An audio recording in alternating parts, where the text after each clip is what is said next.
नमस्कार, मैं हूं doctor Vijay Keswani, celebrity vastu astro expert, healer तथा मेडिटेशन गुरु। दोस्तों, ऐसी धारणाएं हैं और मान्यता है कि अगर हमारे घर में कुछ वास्तु दोष है तो उसका हम निराकरण तभी कर सकते हैं जब उसको पूरी तरह से हम तोड़फोड़ करके और वापस रिकंस्ट्रक्ट करें। लेकिन मैं आपको ये बताऊं कि ये धारणा जो है वो सही नहीं है। आज बहुत सारे ऐसे हमारे पास रेमेडीज अवेलेबल हैं जिससे कि हम उन वास्तु दोषों का 98% तक शमन कर सकते हैं बगैर किसी तोड़फोड़ के।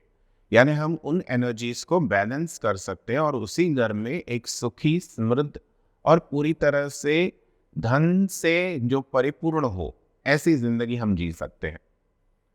तो आइए पहले हम जानते हैं कि किस तरह के वास्तु दोषों को माइनर वास्तु दोष माना जाता है और इसका किस तरह से हम निराकरण कर सकते हैं, और मेजर वास्तु दोष कैसे होते हैं जिनका हमें सॉल्यूशन सिर्फ और सिर्फ किसी अच्छे वास्तु कंसल्टेंट को इनवाइट करके ही, उनके सलाह के अनुसार ही रेमेडीज करके और उसका उपाय हम कर सकते हैं। पहले हम जान लेते हैं कि छोटे माइनर वास्तु दोष किस तरह के हो सकते हैं। मान लीजिए कि आपने वास्तु सम्मत घर लिया है जिसका ऑलमोस्ट 80% वास्तु कंप्लायंट जगह है। जब आपने बिल्डर से लिया या आपने खुद प्लॉट खरीदकर वास्तु के नियमों को अप्लाई करते हुए उस घर में आपने कंस्ट्रक्शन किया, लेकिन बाद में जब आप इंटीरियर्स करते हैं उस वक्त आपने कुछ ऐसे चेंजेस कर दी।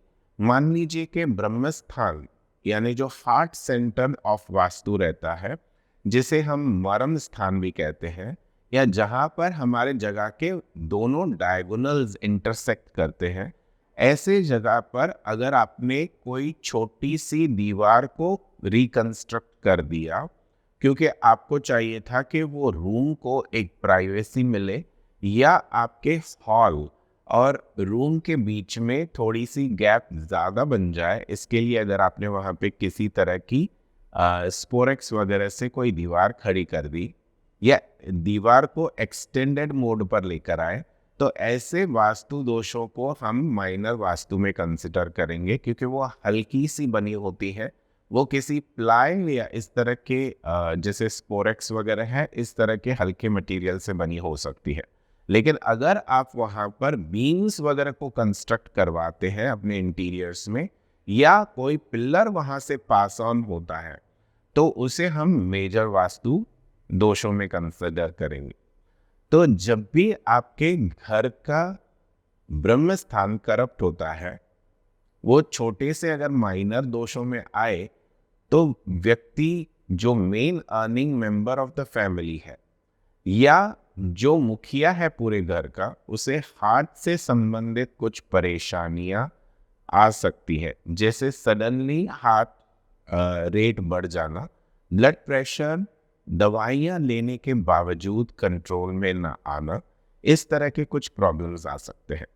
लेकिन मान लीजिए कि अगर मेजर वास्तु दोष कंस्ट्रक्ट हो जाते हैं या बड़े बीम्स और पिलर्स आपके ब्रह्म स्थान से पास होते हैं, आपके घर के या ऑफिस के या फैक्ट्री के वास्तु में से उस ब्रह्म स्थान से पिलर पास होता है, या आपके ऑफिस के सेंटर में पिलर पास होता है, तो वहां पर जो व्यक्ति ओनर है, सीईओ है या मैनेजिंग डायरेक्टर है, उससे हार्ट से संबंधित स्मॉल या मेजर हार्ट अटैक होने की संभावनाएं बढ़ती है। मैं ये नहीं कहता कि सडनली वहां पे पिलर है तो आपको हार्ट अटैक आ जाएगा। मैं ये कह रहा हूं कि आपके चांसेस इंक्रीज हो जाते हैं, क्योंकि वास्तु में इस दिशा को हार्ट से संबंधित, हार्ट से कनेक्शन को माना गया है। और जब वहां से कोई मेजर बीम या पिलर पास होता है तो वो सीधे सीधे एक यूनिवर्स को मैसेज देता है कि इस व्यक्ति को भी हार्ट अटैक आने की संभावनाएं बनती हैं, क्योंकि वो इस जगह का मालिक है, इस जगह का कंट्रोलर है, इस जगह का होल एंड सोल पर्सन है। ठीक है। अब उसी तरीके से जब हमें इस वास्तु दोष का नेगेटिव इम्पैक्ट को कम करना होता है, जैसे मान लीजिए कि मैंने आपको कहा कि प्लाई वगैरह से अगर आपने कोई छोटी सी एक्सटेंशन वहाँ पे कर दी है, तो उसका आप किस तरह से सॉल्यूशन करेंगे, सुन लीजिए और अच्छे से समझ लीजिए। उस दीवार के पहले छोर जो हमारे ब्रह्म स्थान के करीब आ रहा है, वहां पर आपको आईने लगा देने हैं, मिरर्स को लगा देना है उसी दीवार पर, उसी एक्सटेंडेड पोर्शन पर। और उसके जो बैक साइड है उसमें भी आपको इसी पोर्शन पर, जो एक्सटेंडेड पोर्शन है, वहां पे मिरर्स को लगा देना है। ऐसे करने से आप उस वास्तु दोष को ऑलमोस्ट 70% तक कम कर देते हैं, जिसका इमीडिएट इफेक्ट आपको उस व्यक्ति के हेल्थ में इम्प्रोवाइजेशन के रूप में दिखाई देगा। यानी कुछ ही दिनों के अंदर आपको उसके हेल्थ में, खास करके हार्ट से संबंधित जो उसका परेशानियां हैं, ब्लड प्रेशर से संबंधित परेशानियां हैं, खून से संबंधित परेशानियां हैं, उसमें कुछ रिलीफ दिखना शुरू हो जाएगा। मान लीजिए कि डॉक्टर ने कोई पर्टिकुलर हमें ट्रीटमेंट दी है और वो हम दवाई कंटिन्यूस लेते हैं, लेकिन उसके बावजूद हमारे उस ब्लड प्रेशर में कंट्रोल नहीं आ रहा था। लेकिन जब हमने ये रेमेडी करके देखी तो हमें कुछ ही दिनों में वही सेम मेडिसिन, वही सेम डॉक्टर की ट्रीटमेंट ज़्यादा फलदायी लगी। तो ये जो चेंजेस हैं वो धीरे धीरे आ सकते हैं या बहुत जल्दी भी हो सकते हैं। ये निर्भर करता है कि आपका उस वास्तु से कितना गहरा संबंध है। क्या वो आपका ओनरशिप जगह है या रेंटेड जगह है। आप इस टॉपिक पर फिर वापस कभी आएंगे कि क्या रेंटेड जगहों का वास्तु दोष हमारे ऊपर इफेक्ट करता है, अगर हाँ तो कितना परसेंटेज, इसका भी आपको जवाब देंगे आगे के एपिसोड्स में। पर पहले आप ये समझ लीजिए कि मेजर और माइनर वास्तु दोष क्या होते हैं। दूसरा, अगर हमारे घर में इंटीरियर के हिसाब से या स्पेस के हिसाब से हमने टॉयलेट सेक्शन बना लिया ईशान्य कोण में, यानी नॉर्थ ईस्ट डायरेक्शन में, तो हमारे ऊपर इसके बहुत गहरे प्रभाव होते हैं, क्योंकि ये मेजर वास्तु दोषों में कंसिडर किया जाता है। और किसी बहुत ही होनहार वास्तु कंसल्टेंट को बुलाकर इनवाइट करके इसका अच्छे से एनालिसिस मुआयना कराना चाहिए। और उसके बाद इसके इफेक्टिव ब्लॉकेज ट्रीटमेंट, ये बहुत सारे हमारे पास ब्लॉकेज ट्रीटमेंट्स हैं आजकल के टाइम में, जिससे कि हम उस नेगेटिव इम्पैक्ट को उसी पोर्शन में कंटेन कर सकते हैं, यानी रोक सकते हैं कि बाकी लोगों को और बाकी व्यक्तियों को उसका कोई भी नेगेटिव इम्पैक्ट ना आए। ऐसे करने के लिए हम क्या कर सकते हैं कि बहुत सारे आजकल हमारे पास में पिरामिड थेरेपीज अवेलेबल है, बहुत सारे रेजोनेंस थेरेपीज अवेलेबल है, वाइब्रेशन एंड फ्रीक्वेंसीज एमिट करने वाले बहुत सारे अलग अलग रेमेडीज अवेलेबल है, रॉड्स अवेलेबल है, मेटालिक अलॉयज से बनी हुई चीज़ें अवेलेबल हैं, जिनका इस्तेमाल करके हम उसी घर को, उसी जगह को, उसी वास्तु को आपके लिए बहुत बेहतरीन बना सकते हैं, वो भी बगैर किसी तोड़फोड़ के। कहने का तात्पर्य यह है कि हमें हमेशा उस पूरी जगह को तोड़फोड़ करके उसे जीरो लेवल पे लाके वापस रिकंस्ट्रक्ट करने की ज़रूरत नहीं है। ये बात और है कि अगर आप उस पुराने मकान को तोड़कर जीरो लेवल पर लेकर आना चाहते हैं, यानी वापस से उसके प्लॉट से लेकर के उसको रिकंस्ट्रक्ट करना चाहते हैं, तब तो वास्तु बहुत ही बेहतरीन बन सकता है, अगर वास्तु के उपायों को और उसके प्रिंसिपल्स को हम सही ढंग से लागू कर पाएं। लेकिन अगर हम ये नहीं कर पाते हैं तो उसके आज बहुत ही इफ़ेक्टिव रेमेडीज अवेलेबल है, जो 98% ऑफ वास्तु को बहुत बेहतरीन बना सकते हैं और आपको इसके रिजल्ट्स भी 3 महीने के अंदर दिख जाते हैं। बहुत लोगों को ये भी हुआ है कि रेमेडीज इंस्टॉल करने के बाद 4 आवर्स में, 7 डेज में भी रिजल्ट्स मिले हैं। लेकिन हम किसी को यह सब चीज़ें प्रॉमिस नहीं करते हैं। 3 महीना इज अ डिसेंट टाइम किसी भी एनर्जी को ग्रो करने के लिए। तो जब भी आपके घर में मेजर वास्तु दोष है, जैसे ईशान्य कोण का करप्ट हो जाना, ईशान्य कोण को कट हो जाना, ईशान्य कोण में टॉयलेट सेक्शन का बन जाना, या ईशान्य कोण में किचन बन जाना, ऐसे भी अगर वास्तु दोष है तो उसका हम सही ढंग से उपाय कर सकते हैं। जब ईशान्य कोण किसी भी तरीके से करप्ट हो जाता है तो नॉर्थ ईस्ट सेक्टर में जो पॉजिटिव एनर्जी है, जहाँ पे गुरु ग्रह बसते हैं, तो वो बृहस्पति ग्रह जो है वो आपका खराब हो जाता है।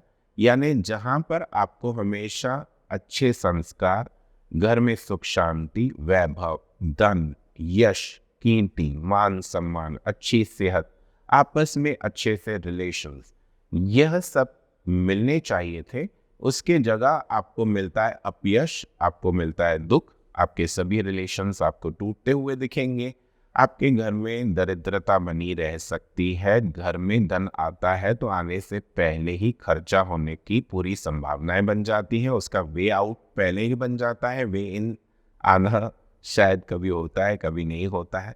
धन आता है तो रुक रुक के आता है, धन आता है तो टूट टूट के आता है, यानी कुछ इंस्टॉलमेंट्स में आता है, एक साथ इकट्ठा धन नहीं आता है। बच्चे जो हैं वो माँ बाप के साथ और बड़े बुजुर्गों के साथ बदतमीजी से पेश आना शुरू हो जाते हैं। अगर आपके घर में इस तरह के वास्तु दोष है या आपको इनमें से किसी भी तरह की परेशानियां है तो आप किसी अच्छे वास्तु एक्सपर्ट को कंसल्ट करके आज ही उससे उपाय कर सकते हैं। साथ ही मैं आपको ये बताऊं कि अगर हमारे नॉर्थ ईस्ट सेक्टर में या नॉर्थ सेक्टर में वास्तु दोष होते हैं तो हमारे पास धन कभी भी नहीं टिकता है। साउथ ईस्ट डायरेक्शन, जिसे हम आग्नेय दिशा कहते हैं, अगर इस दिशा में आपने टॉयलेट सेक्शन बना लिया या वहां पे वाटर टैंक बहुत बड़ी बना ली या स्टोरेज टैंक वहां पे कंस्ट्रक्ट कर दी, तो घर में हमेशा क्लेश बने रहते हैं। एक व्यक्ति दूसरे व्यक्ति के साथ में हमेशा लड़ाई झगड़े करता रहता है, छोटी छोटी बातों का बतंगड़ बन जाता है। अगर आपके कार्य क्षेत्र में आपका कोई भी काम नहीं बन रहा है या आप जो भी काम कंप्लीट करना चाहते हैं या मीटिंग्स आपकी कंप्लीशन पर पहुंचनी चाहिए वो नहीं पहुंच पाती है, क्योंकि आपका नॉर्थ ईस्ट और नॉर्थ सेक्टर करप्टेड है, या साउथ ईस्ट जैसे हम आग्नेय दिशा कहते हैं, वहाँ पे अगर आपने पानी का भंडारकरण किया है या वहाँ पे वाटर फीचर ज़्यादा रखा है या वहाँ पर टॉयलेट सेक्शन आपका अगर बन गया है, तो हमेशा आपके करियर में आपको रुकावटें बाधाएं आएंगी। अगर आप नौकरी पेशा है तो हो सकता है कि आपको बगैर किसी प्रॉब्लम के या आपके कोई मिस्टेक के आपको आपके नौकरी से सडनली निकाल दिया जाए, और उसके बाद जो नया नौकरी आपको प्राप्त होता है वो बहुत समय के गैप के बाद होता है, यानी 6 महीना, 8 महीना, 2 साल के बाद जाकर हमको कोई नौकरी लगती है। तो अगर आपके घर में या आपके कोई भी वास्तु में इस तरह के दोष है तो आपके ऊपर इस तरह के संकट और प्रॉब्लम्स हो सकते हैं। अब ऐसे वास्तु दोषों को हटाने के लिए मैं आपको कुछ उपाय बता रहा हूँ, किस वक्त इसे करना है, किस दिन करना है और कैसे करना है। बहुत समझ लीजिए, अच्छे से अपने दिमाग में बिठा लीजिए और वापस रिपीट करके देख लीजिए कि मैंने क्या कहा, और उसके बाद इन उपायों को आप लागू कीजिए। अगर मान लीजिए कि साउथ ईस्ट डायरेक्शन में आपका टॉयलेट सेक्शन बन गया है तो उसके बाहर आप मनी प्लांट्स को लगा दीजिए। टॉयलेट सेक्शन के बाहर की पेरीफेरी में कह रहा हूँ, फिर से कह रहा हूँ, बाहर की पेरीफेरी में करना है। बुधवार के दिन आपको ये उपाय करना है। दूसरा उपाय, डायमंड्स का उपरत्न होता है जिरकॉन या अमेरिकन डायमंड। 6 अमेरिकन डायमंड्स को उस टॉयलेट सेक्शन के अंदर ड्रिल करके दीवार में या फ्लोरिंग में, कोशिश करें फ्लोरिंग में ना करें क्योंकि दूसरे के घर में लीकेज के प्रॉब्लम्स हो सकते हैं, तो इसके लिए दीवार में कहीं छोटा सा एक ड्रिल करके उसके अंदर 6 अमेरिकन डायमंड्स को आप डाल दीजिए।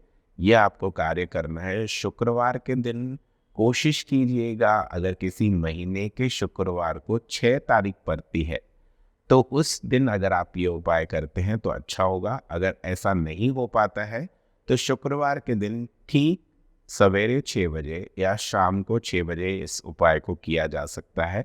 इसके परिणाम बहुत ही बेहतरीन आते हैं।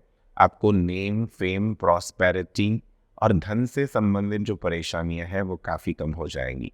करके देखिए, और इसके लाभ आपको जो दिखाई देंगे ना, आप 10 दूसरे लोगों को भी बताएंगे कि इससे आपको क्या सफलता प्राप्त हुई, कितना आपके जीवन में एक अच्छा सा या बेहतरीन मोड़ आपके जिंदगी में आया।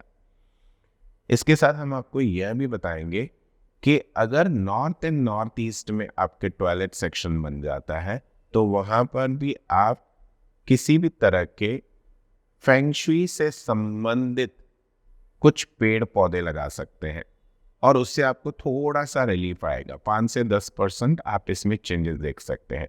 नॉर्थ एंड नॉर्थ ईस्ट में अगर टॉयलेट सेक्शन है उसके बाहर आप मनी प्लांट्स को लगा सकते हैं बाहर, और यह भी कार्य आपको बुधवार के दिन करना है और आपको ये 5 बजे सवेरे या 5 बजे शाम को ही कार्य करना है। दूसरा, बैम्बू ट्रीज जो छोटे से फेंग शुई प्लांट्स में गिने जाते हैं उसको आप लगा सकते हैं। मुख्य द्वार में अंदर और बाहर की ओर 2 पेड़ अंदर 2 बाहर की ओर जेड प्लांट्स कहा जाता है। इन जेड प्लांट्स को जब आप देखेंगे तो उनके जो पत्ते होते हैं वो बहुत ही फ्लैशी किस्म के होते हैं। जब आप उनको दबाएंगे तो आपको एक नरम सा एहसास लगेगा और ये जो पत्ते हैं दिखने में कॉइन्स के रूप में होते हैं। तो ये पौधे अगर आप बुधवार के दिन अपने घर में 2 अंदर और 2 बाहर अगर आप लगा देते हैं तो आप देखेंगे कि आपके जीवन में निरंतर तरक्की होती है आपके करियर और नौकरी से संबंधित। दोस्तों, अब हम जानेंगे कि वास्तु के कौन से टिप्स हम अप्लाई कर सकते हैं जिससे कि हम फॉरेन में जाके या दूसरे देश में जाके अपना नया जीवन स्टार्ट कर सके, या अपने बच्चों को आगे बेहतरीन पढ़ाई के लिए हम फॉरेन में कैसे उनके अपॉर्चुनिटीज अट्रैक्ट कर सकते हैं। तो पहले आप ये जान लीजिए कि जगह पे एट प्रेजेंट आप रह रहे हैं उस घर में नॉर्थ वेस्ट यानी वायव्य दिशा में आदमकद का एक बड़ा सा मिरर आपको लगा देना है। अब इसकी डायमेंशंस ये होगी कि जो उसका विड्थ रहेगा वो 1 फीट रहेगा और बाकी लंबाई में वो 6-6.5 फीट मिनिमम होना चाहिए। ऐसा आदमकद का आपको मिरर लगाना है नॉर्थ वेस्ट, जिसे हम उत्तर पश्चिम दिशा कहते हैं, और इस उत्तर पश्चिम दिशा या वायव्य दिशा में आपको यह मिरर लगा देना है। यह आपको कार्य करना है या सोमवार के दिन या मंगलवार के दिन। यह सवेरे आप 8 बजे से लेकर के 9:30 बजे तक कर सकते हैं और इसके बहुत अच्छे परिणाम आपको देखने को मिलते हैं। मान लीजिए आपको वीज़ा से या गवर्नमेंट के डॉक्यूमेंट से संबंधित कोई परेशानी आ रही है तो इसके लिए ये उपाय करें कि 6 diamond cut crystal balls, 6 diamond cut crystal balls को जो आपको फेंग शुई शॉप्स में या किसी भी अच्छे से क्रिस्टल की चीजें या क्रिस्टल के शैंडलियर्स जहाँ पे रखे जाते हैं या बेचे जाते हैं ऐसे जगह से आपको प्राप्त हो जाएंगे। इसे आपको नॉर्थ वेस्ट सेक्टर में लगाना है, शुक्रवार के दिन लगाना है, 6 बजे आपको लगाना है। ऐसा करने से भी आपके जो भी गवर्नमेंट से संबंधित या फॉरेन से संबंधित जो आपके डॉक्यूमेंट्स बराबर नहीं है या डॉक्यूमेंट्स में कोई दिक्कत आ रही है वह अप्रूवल्स की चांसेस बढ़ जाती है। ऐसे करके देखें, बहुत बार इसके रिजल्ट्स आए हैं। गुजरात में हमने किसी क्लाइंट का किया था आनंद में and we got beautiful results for that. उनके बंगलों में जो है उनके घर में जो है सभी लोग फॉरेन चले गए थे। इनका कोई एग्जामिनेशन रहा हुआ था, 2 बार अटेम्प्ट कर चुके थे, एक फाइनल अटेम्प्ट था, बट समहाउ इनको बहुत ज़्यादा नर्वसनेस हो रही थी वो एग्ज़ाम देने के लिए, लेकिन उस कंट्री के लिए वो एग्ज़ाम देना अनिवार्य था उस वक्त। मुझे पता नहीं अभी के रूल्स क्या है, लेकिन उस वक्त वो बहुत इम्पॉर्टेंट था। I am talking about 2008-2009। तो उस वक्त नॉर्थ वेस्ट में मैंने ये डायमंड कट क्रिस्टल बॉल्स की ट्रीटमेंट किया था उनके बंगलों में at Anand Gujarat, and we got beautiful results, and that person came all the way from Gujarat to Mumbai just to say thanks for that। अब सोचिए कि कितना वो बेचारा 5-6 साल अपने परिवार से दूर रहा था, लेकिन वास्तु से उसके इस प्रॉब्लम का उसे सोल्यूशन मिल गया। दोस्तों, इसी तरह की बहुत सारी ज्ञानवर्धक बातें जो वास्तु और वास्तुशास्त्र के टिप्स से संबंधित है और अपने जीवन को आप कैसे बेहतरीन बना सकते हैं और ज़्यादा खुशहाल बना सकते हैं, बने रहिए हमारे इस प्रोग्राम के साथ। BVG TV बेहतर बुलंद भारत के लिए